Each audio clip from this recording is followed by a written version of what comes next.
Por su parte, las interacciones génicas tienen lugar cuando un carácter no depende solo de un par de genes homólogos, sino de dos o más pares que interactúan.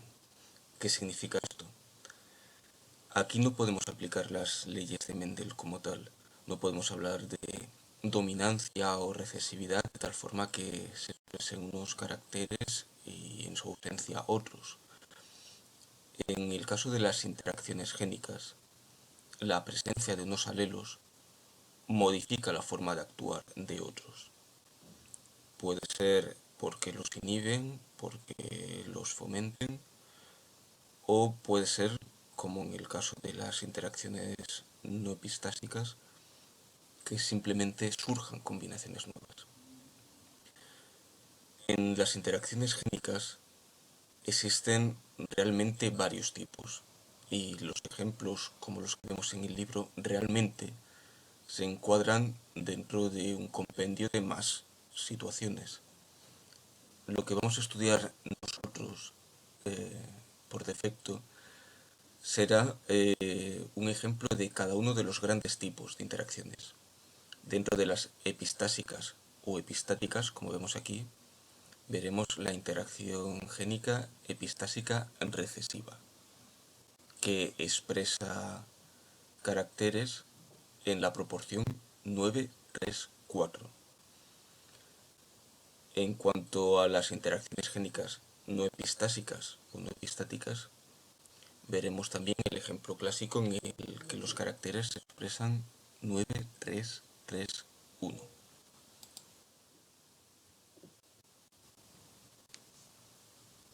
Como decíamos, dentro de las interacciones génicas íbamos a ver en el apartado de interacciones génicas epistásicas o epistáticas el caso de la epistasia simple recesiva, que originaba individuos con unas características en proporción 9:3:4.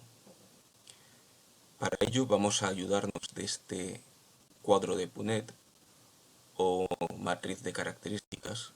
Se llama de Punnett en honor a uno de los grandes investigadores de la genética. Y vamos a estudiar el caso de dos alelos que en fase dominante expresan color negro o color amarillo. Vemos aquí que el alelo A, causado por la enzima que vamos a llamar A, otorga color amarillo. El alelo C, en fase dominante, otorga color negro. Cuando coinciden a la vez, tenemos un patrón de pelo negro con bandas amarillas, que en este ejemplo se ha llamado agutí. No confundamos este patrón de pelo con un animal que realmente se llama agutí y que es un roedor sudamericano. Pero bueno, seguimos. Vemos que las combinaciones al cruzar individuos agutí que sean híbridos para ambos caracteres no siguen las leyes de Mendel, no se corresponden con lo que deberíamos esperar. De hecho, si nos fijamos en uno de los individuos progenitores, el que viene marcado como albino, vemos que, aunque sepamos que tiene la enzima que produce la enzima A, porque es dominante para el alelo A, en cambio no produce color, es albino. Lo vamos a entender mejor si nos fijamos en qué es lo que va ocurriendo según le apliquemos situaciones de homocigosis o de alelos recesivos a los alelos dominantes que antes hemos visto. Vemos aquí abajo a la derecha, patrón agutí, es decir, amarillo y negro. Tiene lugar cuando tenemos algún alelo dominante tanto para el color negro como para el color amarillo. Hasta aquí, bien. ¿Qué ocurre? Que puede ser que haya una situación en la que haya dos alelos recesivos para la enzima A, es decir, A minúscula, A minúscula. En este caso no se produce la enzima A, que da color de pelo amarillo. Simplemente nos queda la enzima C. En el caso de que haya una C mayúscula, en el caso de que haya un alelo C dominante. Vale, ese bicho sería de color negro, entonces.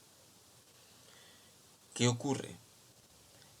Que otra combinación posible es C minúscula, C minúscula, es decir, el alelo C recesivo.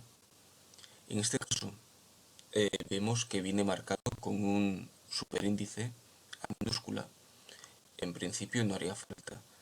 En este caso, cuando hablamos de estas situaciones especiales, por así decirlo, o cuando hablamos de herencia ligada al sexo, como veremos más adelante, sí se pueden poner superíndices a los distintos alelos en vez de usar la nomenclatura mayúscula o minúscula, como es habitual. Bien, tras el inciso, dos C minúsculas, es decir, dos alelos recesivos para C, nos conlleva que no hay producción de enzima C. Es decir, no se produce ningún color y tendríamos un animal albino. Ojo, como estamos viendo en el cuadro de Punnett, y de hecho en uno de los dos progenitores, C minúscula, C minúscula lo inhibe todo. Es decir, no inhibe solamente la enzima A, sino que también inhibe la enzima C. Cuando tenemos esas dos C minúsculas, lo que tenemos simplemente es un animal albino. Da igual la situación de dominancia o recesividad del otro alelo. Por eso tenemos esta combinación de caracteres 934.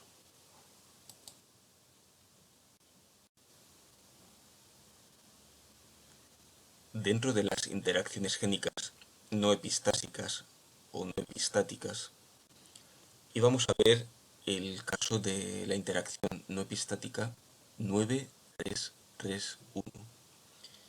En este caso no podemos hablar, como en el caso de las interacciones epistásicas, de alelos epistáticos que inhiben o modifican a otros alelos, que se llaman hipostáticos. No. En este caso, ninguno de los alelos, como vemos aquí, es dominante sobre los demás, sino que cada uno da una información.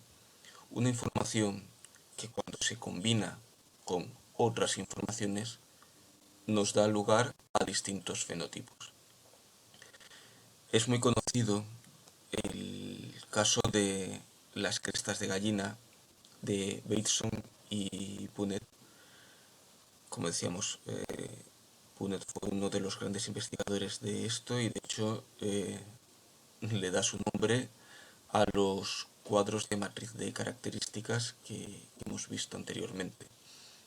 Bien, como vemos, las distintas combinaciones de alelos dominantes, recesivos, combinados de una forma, de otra, nos da lugar a distintos tipos de crestas en gallinas que no responden a leyes de Mendel o a interacciones génicas epistásicas.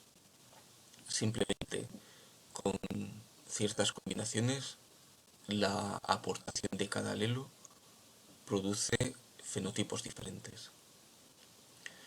Cuando cruzamos estos dos individuos parentales que vemos aquí, uno con la cresta guisante y otro con la cresta roseta, porque tienen esta combinación de dominancia, recesividad en estos alelos, nos sale un individuo que tiene una cresta que se llama en forma de nuez. Difícilmente lo podríamos interpretar como un caso de herencia intermedia o codominancia a simple vista.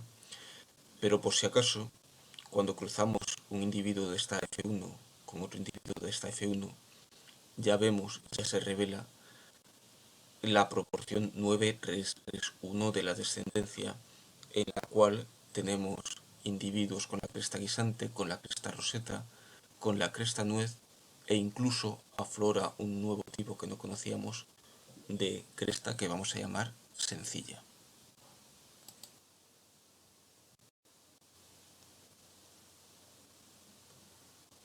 Otra situación en la cual no podemos aplicar las leyes de Mendel es en el caso del alelismo múltiple, que se produce cuando un determinado gen puede tener más de 2 alelos. En este caso no podemos estudiar la herencia relativa a un determinado carácter en términos de dominancia o recesividad y ver las combinaciones posibles, sino que tendríamos que estudiar los distintos alelos que influyen en la obtención de estos caracteres. Como vemos aquí, se suele o históricamente se solía estudiar en el caso de la mosca del vinagre, que es el gran sujeto de ensayo de la genética, Drosophila melanogaster. Aquí vemos 4 posibilidades para el color de ojos.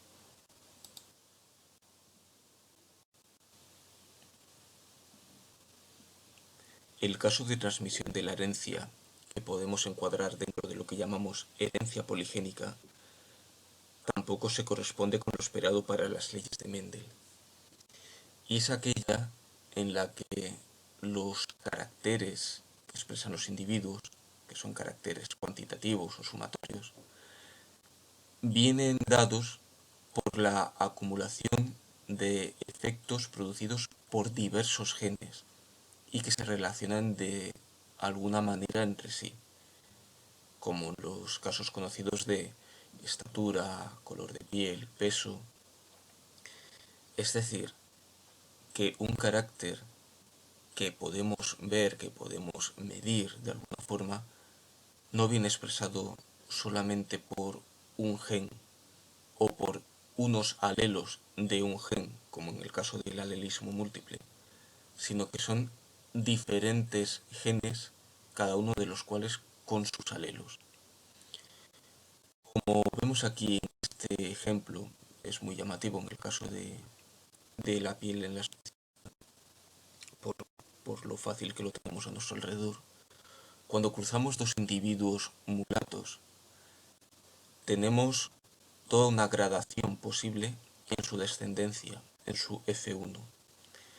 Así, desde A mayúscula, A mayúscula, B mayúscula, B mayúscula, hasta A minúscula, A minúscula, B minúscula, B minúscula, tenemos todo un abanico de tonos de piel que se ve muy fácilmente en ejemplos cercanos de conocidos, de gente que tiene descendencia cuando estos progenitores tienen diferentes tonos de piel. Bien, en este caso no esperamos necesariamente una situación de dominancia o recesividad, sobre todo porque hay distintos genes, sino una serie de combinaciones que nos permiten expresar un rango determinado para ese carácter.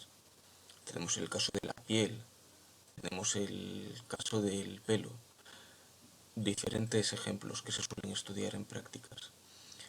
Ojo, en algunas situaciones, como por ejemplo la estatura, el peso, no debemos confundir la herencia poligénica con la influencia ambiental.